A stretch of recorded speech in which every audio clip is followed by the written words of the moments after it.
Security analyst Qamar Cheema صاحب اس وقت ہمارے ساتھ ٹیلی فون لائن پر موجود ہیں. قمر چیمہ صاحب، اب انتہائی افسوسناک واقعہ پیش آیا جس میں 18 جوانوں کی نے جام شہادت نوش کیا ہے. یہ پے در پہ واقعات ہو رہے ہیں، کیا کہیں گے اس پر آپ؟ بہت شکریہ.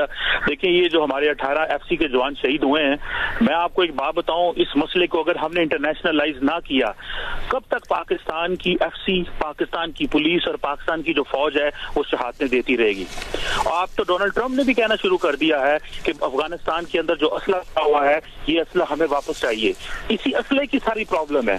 ان کو اسلحے کی جو سپلائی افغانستان کے اندر ایک بڑی تعداد میں موجود ہے، جس کو ٹی ٹی پی استعمال کر رہی ہے، اور اس کو پھر بھارت کی ایک پولیٹیکل سپورٹ ہے جو مل رہی ہے. میں سمجھتا ہوں کہ ہمیں اس مسئلے کو انٹرنیشنلائز کرنا چاہیے، دنیا کو بتانا چاہیے. ہم نان پرماننٹ ممبر ہیں UN سیکورٹی کونسل کے، ہم Islamic state and al Qaeda sanctions committee کے ممبر ہیں. کیا ہمیں ان دہشت گرد جماعتوں کو، ان انڈیویجولز کو، کیا ہمیں دنیا کو نہیں بتانا چاہیے؟ یہ اگر امریکی سرکار اس کو ہائی لائٹ کر رہی ہے کہ یہ اسلحہ جو افغانستان میں ہے، وہ تو اپنے ایشو انٹرسٹ کے لیے بات کر رہے ہیں، لیکن ہمارا اس میں انٹرسٹ یہ ہے کہ ہم دنیا کو بتائیں کہ امریکی اسلحہ کیسے پاکستان کے ایف سی کے جوانوں کے خلاف استعمال ہو رہا ہے، کیسے پاکستان کی عوام کے خلاف استعمال ہو رہا ہے. اس مسئلے کو ایک پولیٹیکل اینگل سے ضرور دیکھیں. پاکستان کی پولیٹیکل پارٹیز ہوں، انٹرسٹ گروپس ہوں، تھنک ٹینکس ہوں، میڈیا کے لوگ ہوں، ہمیں انٹرنیشنل میڈیا پہ جا کے دنیا کو اس مسئلے کو بتانا چاہیے. دیکھیں، ہم پھر بات کرتے ہیں جی پاکستان کے اندر جو فورن ڈائریکٹ انویسٹمنٹ کی بات کرتے ہیں، ہم بات کرتے ہیں کاروبار کی بات کرتے ہیں. جب تک یہ جو خطے کے اندر فورسز ہیں یہ اس طرح کی دہشت گردی کی کاروائیاں بند نہیں کریں گے تو ہم کیسے اس ملک کے اندر چیزیں نارمل ہوں گی؟ اور وہ تبھی نارمل ہوں گی اگر ہم سارا ملک یکجاں ہو کے بولیں گے. یہ نہیں ہے کہ آج اگر 18 ایف سی کے جوان شہید ہو گئے ہیں تو کل ہم بھول جائیں کہ اس ملک کے اندر کیا ہوا ہے. میرا خیال ہے کہ اس کو انٹرنیشنلائز کریں. ایک ہی چیز رہ گئی ہے کہ اپنے پرسپیکٹو کو دنیا کے سامنے لے کے جائیں. یہ نہیں ہے کہ انٹرنیشنل کمیونٹی افغانستان سے چلی گئی ہے لیکن پاکستان جلتا رہے گا. پاکستان کی عوام ہو، فوج ہو، پولیس ہو، یہ مسلسل جانے دے رہے ہیں اور دنیا کے سامنے اپنے موقف کو رکھا ہے. دنیا میں امن لانے کے لیے پاکستان کا خون کب تک بہتا رہے گا؟ ہمارا جو خون ہے کیا وہ اتنا سستا ہے کہ وہ ہر روز ہمارا افسر بھی جان دے، ہمارا جوان بھی جان دے، ہماری عوام بھی جان دے اور دنیا کہے کہ ہم یہاں سے چلے گئے ہیں؟ میرا خیال ہے کہ یہ ہمیں ہمارا فارن آفس اور ہماری پولیٹیکل کلاس، اگر پاکستان کے اندر پولیٹیکل پارٹیز اس لیے بیٹھ سکتی ہیں کہ ان کے اپنے انٹرنل مسئلے ہیں، تو کیا پاکستان کی پولیٹیکل پارٹیز اس مسئلے کے لیے نہیں بیٹھ سکتی کہ اس ملک کا جوان جو ہے 18 ایف سی کے جوان شہید ہوئے ہیں، اس کا کون ذمہ دار ہے؟ کیا پاکستان کے جو لوگ ہیں، انٹرسٹ گروپس ہیں، کیا وہ اس چیز کے لیے اکٹھے نہیں ہوں گے کہ پاکستان کے اندر یہ جو جوانوں کی شہادتیں ہو رہی ہیں اس میں ہمیں ایک کانفرنس کرنی چاہیے، ہمیں اس کا تدارک کرنا چاہیے؟ کیا پاکستان کے مذہبی حلقوں کو اکٹھے ہو کے نہیں بیٹھنا چاہیے اور سوچنا چاہیے کہ کیوں افغانستان کی سرزمین استعمال ہو رہی ہے؟ جو بات ڈونلڈ ٹرمپ نے کر دی ہے، ابھی بھی ہمارے اندر کیا اتنی طاقت نہیں ہے کہ ہم ڈونلڈ ٹرمپ کی بات کو سپلیمنٹ کر سکیں اور کہہ سکیں کہ دیکھیں جناب، وہ امریکی حکومت خود مان رہی ہے کہ اس اسلحے کی وجہ سے اس پاکستان کے اندر انریسٹ ہے، یہ جو لا لیسنس ہے. دیکھیں، اگلے دن امریکی ڈیلیگیشن پاکستان کے اندر ایسا کیا لے کے آئے تھے؟ وہ کاروبار کرنا چاہتے ہیں، چائنیز انویسٹمنٹ کرنا چاہتے ہیں، عرب اور منرل سیکٹر میں انویسٹمنٹ کرنا چاہتی ہے. ہم اگر اپنی دنیا یہاں پہ انویسٹمنٹ کرنا چاہتی ہے اور خطے کے جو ممالک ہیں جو ہمارے ایسٹ اینڈ ویسٹ میں بیٹھے ہوئے ہیں وہ سمجھتے ہیں کہ پاکستان کے اندر جب مرضی پاکستان کے جوانوں کو اور پولیس کو، عوام کو جو ہے وہ شہید کر کے تو انویسٹرز کو بھگائیں. میرا خیال ہے کہ ہمارا جو ہمارے فورن آفس کو، ہماری پولیٹیکل پارٹیز کو، دیکھیں یہ ایک پولیٹیکل پارٹی یہ نہیں محسوس کرنا چاہیے کہ اگر ایک حکومت میں ایک پارٹی یا دو پارٹی ہیں تو یہ ان کی جاب ہے. یہ ہر پاکستانی کی جاب ہے. یہ ہر پاکستانی، وہ حکومت میں ہو، وہ اپوزیشن میں ہو، وہ اپنا کاروبار کر رہا ہو، یہ مل کے آواز بلند کریں گے. ہم نے اس دنیا میں امن دینے کرنے کے لیے بڑی جانیں دی ہیں اور ہمارے اس خون کی قیمت ہمیں ملنی چاہیے اور وہ قیمت یہی ہے کہ دنیا ہمیں رسپیکٹ دے اور مانے کہ ہم نے امن کے لیے کیا کیا ہے. بالکل صحیح کہہ رہے ہیں قمر صاحب. دہشت گرد جماعتیں یہ بند کریں. اب جس انداز میں کارروائی کی گئی ہے، کیا لگتا ہے کہ یہ فتنہ الخوارج کی کارروائی ہے یا بلوچستان میں جو طاقت سرگرم ہے ان کی یہ کارروائی ہے؟ دیکھیں، اس کے بہت سارے اینگل ہیں. یہ فتنہ الخوارج بھی اس میں انوالو رہے ہیں، اس میں آپ کو پتا بلوچ ملیٹنٹ آرگنائزیشن بھی ہیں اور سب کو جو اسلحہ مل رہا ہے وہ تو ظاہری بات ہے افغانستان سے مل رہا ہے اسلحہ. تو ان کو جو آئیڈیالوجیکل سپلائی لائن مل رہی ہے، جو فائنینشیل اسلحہ ملنا، لاجسٹکس جو ہیں وہ افغانستان کے اندر ہیں. ہمیں چاہیے کہ اس مسئلے کو دنیا کو بتائیں کہ کس طرح فتنہ الخارج، یہ وہ فتنہ الخارج ہیں جو القاعدہ کے ساتھ ملے ہوئے ہیں، یہ وہ ٹی پی ہے جو القاعدہ سے اپنی آئیڈیالوجی کا سپورٹ ڈرا کرتی ہے، یہ وہ گروپ ہے جو جس اسلحے کو استعمال کر رہے ہیں. اس کو سوچنا پڑے گا کہ پاکستان نے تو امریکہ اور دنیا کے ساتھ مل کے اس خطے میں امن پیدا کیا، تو آج فتنہ الخارج کیوں ٹی ٹی پی پاکستان پہ حملے کر رہی ہے، اور دنیا ہمارے لیے کیا کر رہی ہے؟ جب دنیا کو چاہیے تھا کہ پاکستان کردار ادا کرے امن میں، ہم نے تو بڑا کردار ادا کیا تھا. آج پاکستان میں اگر بدامنی ہے تو کون ہمارے ساتھ کھڑا ہے اس بدامنی کو ختم کرنے کے لیے؟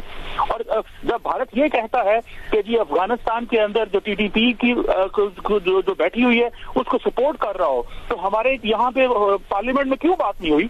کیوں پاکستان کی پارلیمنٹ کے اندر بات نہیں ہوئی جب انڈیا کے جو منسٹری آف ایکسٹرنل افیئرز کے اسپوکس پرسن جسوال صاحب یہ کہتے ہیں کہ ٹی ٹی پی کے حوالے سے کے حق میں بات کرتے ہیں افغانستان کے اندر، کیوں پاکستان کی پارلیمنٹ میں بات نہیں ہوئی؟ ہم سارا ٹائم آپس میں تو لڑتے رہتے ہیں، اس ملک کے اندر انٹرنل پالیٹکس تو بہت ہو رہی ہے، لیکن ہمیں جو میجر نیشنل سیکورٹی تھریٹ ہے وہ تو ہمارے خطے سے آ رہا ہے، وہ تو ہمارے نیبرنگ کنٹری سے آ رہا ہے، اس کے حوالے سے ہم بولتے نہیں ہیں اور ہم اپنی انٹرنل لڑائیوں کو سارے ٹائم ایمپلیفائی کرتے رہتے ہیں. اور جو ہمارے خطے سے ہمیں خطرہ ہے، دیکھیں یہ دنیا کو بتانا پڑے گا. دیکھیں آج ڈونلڈ ٹرمپ اور مارکو روبیو نے جو افغانستان کے بارے میں بات کی ہے، کچھ امریکنز اگر افغانستان میں بیٹھے ہوئے ہیں تو مارکو روبیو کہتا ہے کہ ہم ان کے سر کی جو قیمت ہے وہ اسامہ بن لادن سے بھی زیادہ لگائیں گے. وہ آج بھی اپنے لوگوں کے لیے، چند لوگوں کے لیے امریکنز بول رہے ہیں، اور ہمارے ہر روز لوگ شہید ہوتے ہیں اور پاکستانی نہیں بولتے. میرا خیال ہے اس چیز کو ذہن میں رکھنا چاہیے کہ جب ایف سی کا جوان شہید ہوتا ہے، جب پولیس کا، عوام شہید ہوتی ہے، فوج شہید ہوتی ہے، تو یہ پوری دنیا کی، پورے ملک کی رسپانسبلٹی ہے.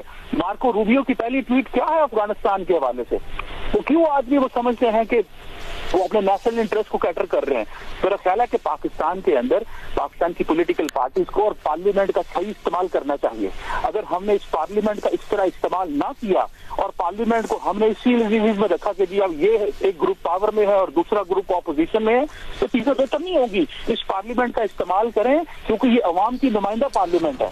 پاکستان کا میڈیا بھی بول رہا ہے، پاکستان کی سول سوسائٹی بھی کوشش کر رہی ہے، لیکن پولیٹیکل کلاس کو چاہیے کہ وہ بھارت کے اندر آپ دیکھیں وہ سارے سیاستدان اکٹھے ہو جاتے ہیں، پولیٹیکل پارٹیز اکٹھے ہو جاتی ہیں جب پاکستان کی بات آتی ہے. لیکن جب ہمارے یہاں پہ روزانہ ہم دیکھتے ہیں کہ ایف سی کے جوان شہید ہو رہے ہیں تو ہماری ایک کنڈیمنیشن کے بعد کبھی پارلیمنٹ میں بحث کیوں نہیں ہو رہی؟ کیوں اس چیز میں بحث نہیں ہوئی کہ پاکستان نے جو وائلنس کی جو بڑھا ہے اس کی کیا وجوہات ہیں اور اس کے لیے کیا کرنا چاہیے؟ میرا خیال ہے کہ پاکستان کی جو پولیٹیکل کلاس ہے وہ بڑی پڑھے لکھے لوگ ہیں، تمام بڑے منجے ہوئے لوگ ہیں، تمام کا گلوبل ایکسپوجر ہے. ایک پولیٹیکل پارٹی میں کہیں فورن منسٹر رہ چکے ہیں، کیا ان کی دنیا میں ایکسیس نہیں ہے؟ کیا ہم نیو یارک کے اندر، واشنگٹن کے اندر، لسبن کے اندر، ماسکو کے اندر، لندن کے اندر، پیرس کے اندر کیا ہم اپنا کیس ایکسپلین نہیں کر سکتے؟ ہم بالکل کر سکتے ہیں، لیکن ہمیں یہ ہے کہ یہ ہماری جو انورڈ اپروچ ہے یہ اس وجہ سے ہمارا کیس دنیا کے سامنے نہیں جا رہا. دنیا یہ شاید سمجھتی ہے کہ یہ پتہ نہیں ان کے انٹرنل مسئلے ہیں. دنیا کو اپنا کیس سمجھانا پڑے گا. اگر امریکن، چائنیز، عرب ممالک پاکستان میں انویسٹمنٹ کرنا چاہتے ہیں تو کیا ہم اس انویسٹمنٹ کو اس طرح ویلکم کر رہے ہیں کہ افغانستان کے اندر دہشت گرد گروپ چھپے ہوئے پاکستان کے اندر ایف سی کے جوانوں کو شہید کریں؟ اس طرح ہم ان گروپوں کو ویلکم کر رہے ہیں؟ میرا خیال ہے کہ ایک ہی حل ہے کہ اپنے کیس کو دنیا کے سامنے پیش کریں، اپنا مقدمہ لڑیں. کون ہے جو پاکستان کی ایڈوکیسی کر رہا ہے؟ ہو از پاکستان ٹاپ ایڈوکیٹ جو دن رات صبح شام پاکستان کے جا کے اس ایشو کو، اس چیلنج کو دنیا کے سامنے پیش کرتا ہے؟ ہمیں ان مجاہدین کو تلاش کرنا چاہیے. ہم ویسے تو بڑی باتیں کرتے ہیں، یہ جو ہمارے پولیٹیکل مجاہدین ہیں، ہمارے سیاسی لوگ جو ہیں، ان کو چاہیے نا دنیا میں جا کے بولے. وہ سمجھتے ہیں کہ جب ہم سیٹ پہ بیٹھے ہیں تو ہم پاکستان کی بات کریں گے، اگر ہم سیٹ پہ نہیں ہیں تو ہم پاکستان کی بات نہیں کریں گے. ایک عام آدمی بلوچستان میں کتنا متاثر ہو رہا ہے اس طرح کی ایکٹیویٹی سے. اربوں ڈالر پاکستان کی چائنیز نے پاکستان میں لگائے، اور بھی اربوں ڈالر آنے کو تیار ہے پاکستان میں. لیکن اس طرح کی پکچر کے لیے آج چاہیے نا بلوچستان کے اندر بھی لوگ بولے، کے پی کے اندر لوگ بولے، پنجاب کے اندر لوگ بولے. میرا خیال ہے کہ جب تک ہم نے ایک اسٹریٹجی ڈیوائز نہ کی، ایک لانگ ٹرم پلان تیار نہ کیا، اپنے انٹرنل چیلنجز کو دنیا کو جا کے ایکسپلین نہ کیا، یہ سب کچھ ہوتا رہے گا جس طرح ہے. بالکل صحیح ہے. ہمیں دنیا کو ایکسپلین کرنا ہے کہ ہمارا مسئلہ کیا ہے. اور افغانستان میں آج بھی القاعدہ جو ہے وہ بیٹھی ہوئی ہے, افغانستان میں آج بھی TTP بیٹھی ہوئی ہے. مارکو روبیو اور ڈونلڈ ٹرمپ کو تو اس چیز کا احساس ہے کہ وہاں پہ جو ہے ہمارا اسلحہ رہ گیا اور دہشت گردی استعمال اور دہشت گرد جماعتیں استعمال کر رہی ہیں. کیا پاکستان کے آپریٹرس کو نہیں سمجھ کہ وہاں پہ دہشت گرد جماعتیں کس طرح چیزوں کو استعمال کر رہی ہیں؟ قمر صاحب, جب آپ بات کرتے ہیں افغانستان کی تو پھر بارڈر کراسنگ کتنا اہم ایشو ہے, کیسے ہم بارڈر سیکیورٹی کو مزید مستحکم بنا سکتے ہیں؟ دیکھیں, بارڈر سیکیورٹی بڑا امپورٹنٹ کوشچن ہے. اب اس میں دیکھنا یہ ہے کہ ایک ہم نے بارڈر لائن لگائی, دوسرا ہمارے جو لوگ بیٹھے ہوئے ہیں بارڈر کے اوپر, حکومت ان کو فیسیلیٹیٹ بھی کرنا چاہتی ہے, وہ کاروبار بھی کریں, وہ اپنی نارمل زندگی بھی گزاریں, لیکن وہاں پہ جو بیٹھے ہوئے لوگ ہیں ان کی بھی ذمہ داری ہے کہ وہ اس مسئلے کو ہائی لائٹ کریں کہ کہاں دہشت گردوں کی موومنٹ ہو رہی ہے. اور اس کے ساتھ ساتھ ہمارے جو اپنے بزنس مین ہیں ان کو افغانستان کے کاروباری لوگوں کو بھی تو سینسٹائز کرنا چاہیے کہ کب تک افغان حکومت جو ہے وہ دہشت گرد جماعتوں کو پناہ دیتی رہے گی. کیا افغانستان میں کاروبار خراب نہیں ہوگا؟ اگر پاکستان آج بارڈر بند کرتا ہے تو کیا افغانستان میں بارڈر بزنس خراب نہیں ہوگا؟ کیا افغانستان کی جو بزنس کمیونٹی ہے ہم اس کو سینسٹائز نہیں کر سکتے کہ افغان حکومت کا کمپلیسٹ رہنا اور خاموش رہنا اور اس چیز کو الاؤ کرنا کہ ٹھیک ہے دہشت گردی ہوتی ہے تو ہوتی رہے, ٹریڈ اگر نہیں ہوتی تو نہ ہو. میرا خیال ہے کہ ہمیں اس چیز کو بتانا چاہیے. اور دیکھیں 2600-2500 کلومیٹر لمبا بارڈر ہے, بڑا ڈیفیکلٹ قسم کا ٹرین ہے, لا انفورسمنٹ ایجنسیز کی ایک حد تک ظاہری بات ہے لمیٹیشنز بھی ہیں ان چیزوں کو دیکھنے میں, لیکن اس مسئلے کو افغانستان کو جب تک ہم اکاؤنٹیبل نہیں ٹھہراتے, اور ہم دیکھیں اکاؤنٹیبل کیسے ٹھہرایا جا سکتا ہے, ان کو آپ کو پنش کرنا ہے. اگر ڈونلڈ ٹرمپ سمجھتے ہیں کہ ٹیرف ان کے لیے ایک ایسا مسئلہ ہے, ایک ایسا ایشو ہے, اگر وہ ٹیرف 25% بڑھا کے کینیڈا کے اوپر لگا سکتے ہیں اور وہ کہتے ہیں کہ اپنے بارڈر کو کنٹرول کریں, تو کیا پاکستان ایسا کچھ نہیں کر سکتا؟ کیا ہم نے انڈیا کے ساتھ, انڈیا جو اتنی بڑی $4 ٹریلین کی اکانومی ہے, آپ نے اس کے ساتھ تو بارڈر بند کر لی ہے اور آپ کہتے ہیں جی ہمارے ان کے ساتھ مسئلے ہیں, تو کیا ہم اپنے ملک کو سیف کرنے کے لیے 4 دن افغانستان کے حوالے سے ان اینگل پہ سوچ سکتے ہیں کہ نہیں سوچ سکتے؟ تو یہ بہت سارے ایسے فیکٹر ہیں جن کو لانگ ٹرم سوچنا پڑے گا. اور اس میں جو مین ریسپانسبلٹی ہے وہ ظاہری بات ہے بزنس کلاس کی ہے افغانستان میں اور پاکستان کی طرف. جو قبائل وہاں پہ رہتے ہیں ان کی ریسپانسبلٹی ہے, جنہوں نے جانے دی ہیں. دیکھیں پاکستان کے قبائل نے, پاکستان کے غیور عوام نے, وہ بولے خیبر پختونخوا سے ہوں, بلوچستان سے ہوں, کراچی سے ہوں, سندھ سے ہوں, پنجاب سے ہوں, سب نے جانے دی ہیں. لیکن اب ہمیں اس مسئلے کو ونس فار آل حل کرنا ہے.